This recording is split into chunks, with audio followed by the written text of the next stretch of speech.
Hey, kumusta mga idol? Magandang araw po sa inyong lahat. For today's video is nandito tayo sa Barangay Hall at gumagawa nga pala tayo ng Christmas tree. Ilang araw na namin itong ginagawa. Sobrang napakatagal gawin. Nga pala, ang materials lang nito ay mga silupin or plastic ng pang-ulam. Yun, yung 10 by 10 ata yan or yung mahaba. Saka didesignan na lang namin yan para sa year-end party. Alright.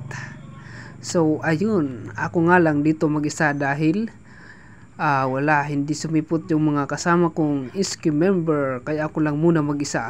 Charot, ayan na. Wow, ayan, merong mga parol dyan.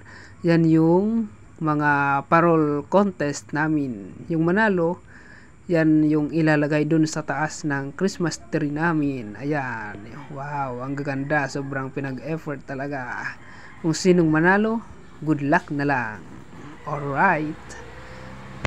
So, ayun guys, minamarili na namin yan tapusin dahil sa Sabado na yung year-end party ng aming barangay. Ayan, merong mga Christmas decor dyan. At saka, yun ang gagamitin namin. Alright. Hanggang dito na lang guys. Ayun. So, ayan nakikita nyo. Baka sabihin yung hindi ako iski official ha. Charot. Bye bye. Mwah! Thank you.